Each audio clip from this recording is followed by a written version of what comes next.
చూద్దాం. నకిలీ మద్యం కేసులో వైసీపీ నేత జోగి రమేష్ ను పోలీసులు కస్టడీలోకి తీసుకున్నారు. 4 రోజుల పాటు కస్టడీకి ఇస్తూ ఎక్సైజ్ కోర్టు ఆదేశాలు ఇచ్చింది. దీంతో ఈ కేసులో జోగి రమేష్ ను పోలీసులు ప్రశ్నించనున్నారు.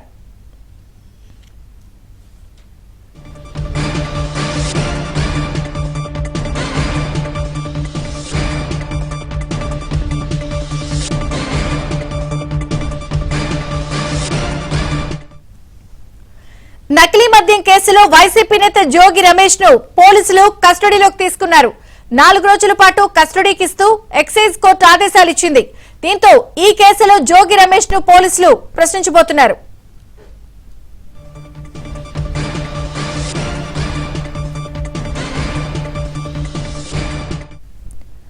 నకిలీ మద్యం కేసులో వైసీపీ నేత జోగి రమేష్ ను పోలీసులు కస్టడీలోకి తీసుకున్నారు. 4 రోజుల పాటు కస్టడీకి ఇస్తూ ఎక్సైజ్ కోర్టు ఆదేశాలు ఇచ్చింది. పూర్తి అప్డేట్స్ ప్రసాద్ అందిస్తారు. ప్రసాద్,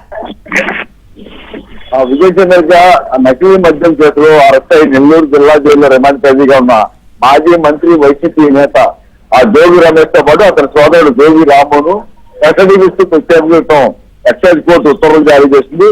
ప్రధానంగా ఈ కేసులో A1 గా ఉన్న అద్దెపల్లి జనార్దనరావు, A2 అద్దెపల్లి జగన్మోహన్ రావు వీరిద్దరు అద్దెపల్లి బ్రదర్స్ గా పిలుస్తా ఉంటారు. వీరిద్దరికి మొదటి నుంచి నకిలీ మద్యంలో పూర్తిగా పాత్రదారులు, సొత్తుదారులు వారే నిర్ధారించారు. అయితే మొదటి నుంచి కూడా దీని వెనక జోగి రమేష్ అన్నదమ్ములతో పాటు గత ప్రభుత్వంలో ఎక్కడ ఎటువంటి దాడులు చేయకుండా అధికారులు ఒత్తిడి చేసి మరి సహకరించినందుకు కూడా పెట్టిన లక్షల రూపాయల లావాదేవీలు జరిగినట్టు కూడా గుర్తించారు.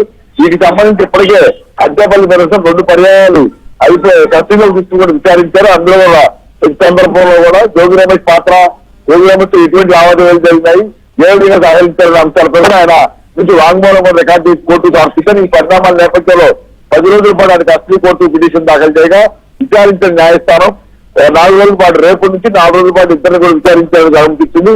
ఈ నేపథ్యంలో మొత్తం జోగి రమేష్ కి సంబంధించి ఈ నకిలీ మద్యం పంపకంలో ఎంతవరకు పాత్ర ఉందన్న అంశాలతో పాటు ఆర్థిక లావాదేవీకి సంబంధించి ఏ రూపంలో వసూలు చేశాడు, అవన్నీ మొన్న ఎమ్మెల్యే పోటీ చేసిన నేపథ్యంలో అపోజిట్ లో పొందుపరిచారా లేదా ఇలా ప్రతి అంశాన్ని కూడా ప్రశ్నించేందుకు కొన్ని చర్చలు సిద్ధం చేసినట్టు తెలుస్తోంది.